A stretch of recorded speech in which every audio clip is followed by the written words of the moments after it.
We're going to Sagada.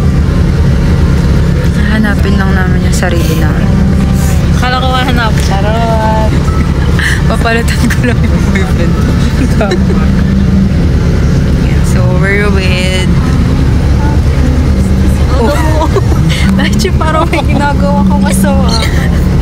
Dahil nahuhuli ka sa ano na may ginagawa. May nag-vlog yun siya. Masyado siyang busy kasi may bebe siya. Ako nahuwi. Kasi ano yun. Ito yung bebe niya. Ito yung bebe ko. Bawal kasi bebe sa trip na to. Girls trip kasi siya. Galing ng girls trip namin, di ba that beach? Ano kami bundok. Yan. So, tinatapos lang muna namin yung work.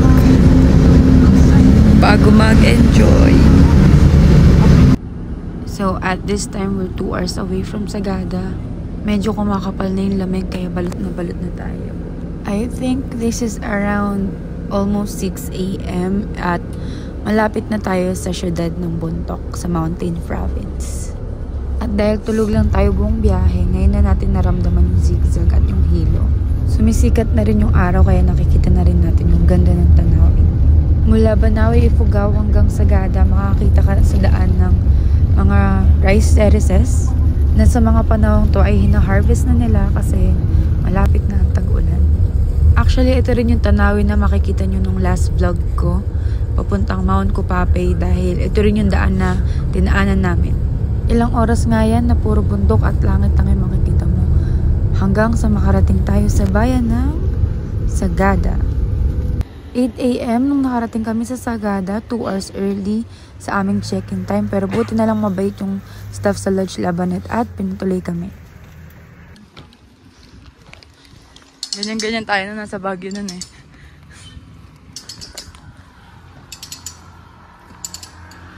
Pagkatapos magpahinga ay bumaba na nga kami para mag-brunch dito sa Sagada Bro. Medyo pricey pero sulit naman dahil marami yung servings. Dito kami ngayon sa Sagada Bro. Ayan, check natin yung mga pumunta dito. Ayan, sila biyahe ni Sheng, Kuya Rai. Ayan yung mga pumunta. Ayan, si Reliance Trust to Process. Uy! Sino to? Meron pa palang pumunta dito eh. Ano pumunta? Paminta sibuyas. Paminta sibuyas bawang. Ano yun? Paminta sibuyas bawang. Lumipad ang aming team. Blueberry. Sarap. Mahagod. Sarap. Ayan po. Iinom na po si Rhea. Sarap. Sakto lang. Parang nakatikim na ako nito daw. Probinsya kasing ano niya. Gin grapes no. Okay, bayaran na natin siya doon. Kakatapos na ng bagyo nung umakyat kami, kaya may mga tourist spot pa na bawal puntahan. Buti na lang umayon sa amin ng panahon pagkarating namin at nakapaghanging coffins kami sa first day. Dito namin inantay yung guide namin sa may St. Mary's Chapel para simulan ang aming Eco Valley Tour. Bali, nabook ko lang siya sa Facebook group ng Sagada. Pwede rin kayo magtanong sa tourism office nila para magtanong ng mga accredited agencies.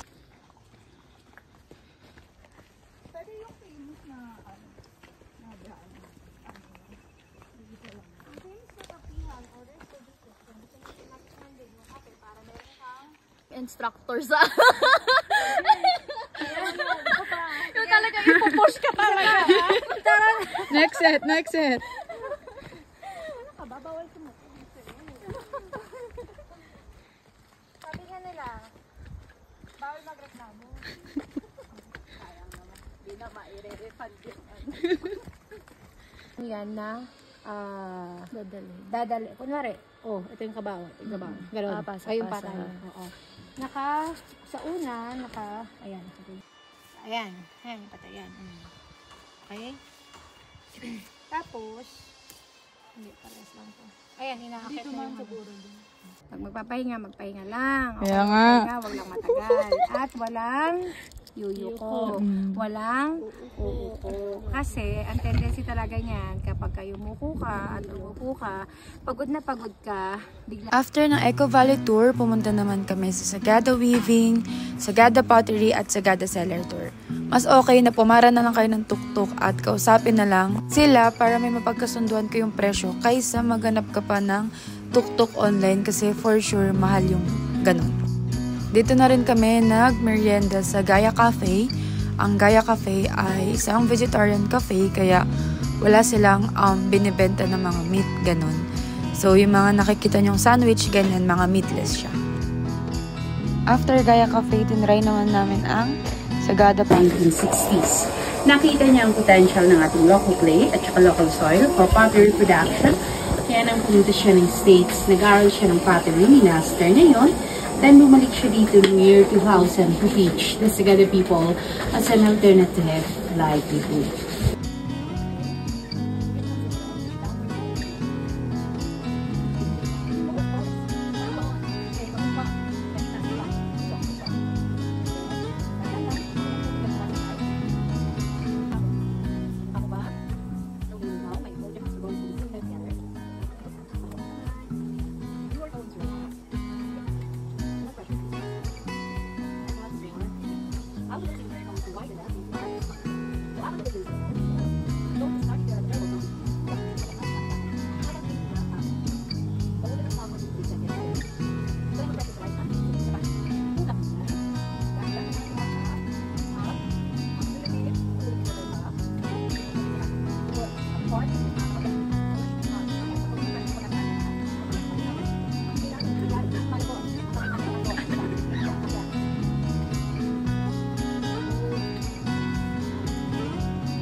Dito na po ang way papunta sa Forever ni Madam.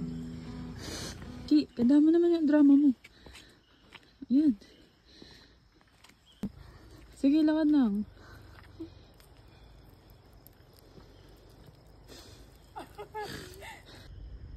Lakad. Ganto kasi siya sa cover.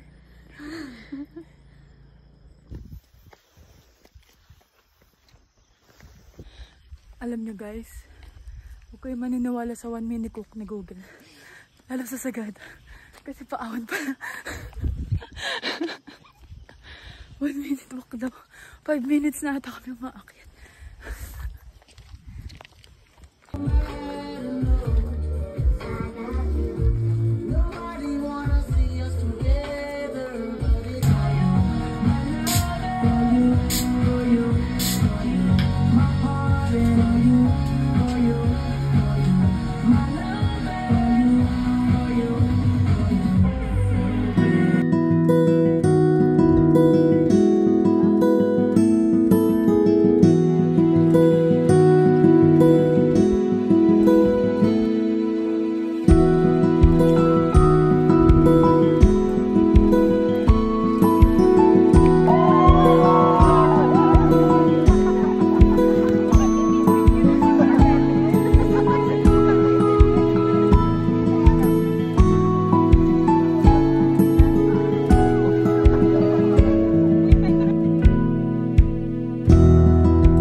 She moves like a map with no borders, a whisper caught in the wind. I see her boots at the corner cafe with a notebook and a grin. She's chasing skies I've never named while I stay in my lane. But something in the way she moves keeps pulling at my chain. Oh, traveler, you carry the sun in your stride, leaving behind what I hold inside. If I don't ask your name today, I may never get the chance to walk beside your wandering hands.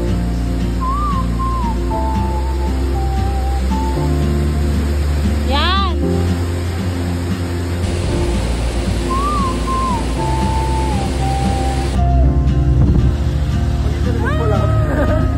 She hums a tune I've never heard in languages I can't speak.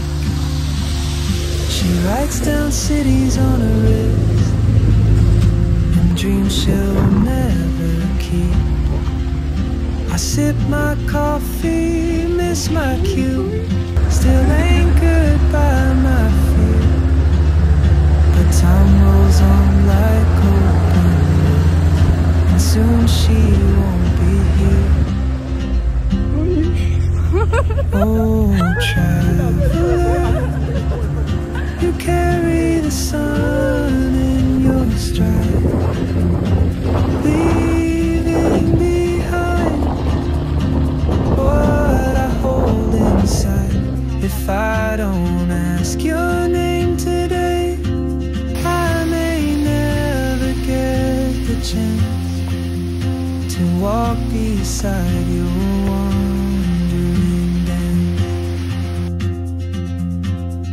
Maybe next year in Madrid, or on some quiet mountain ridge, I'll see you turn and I'll be brave. But what if courage comes too late?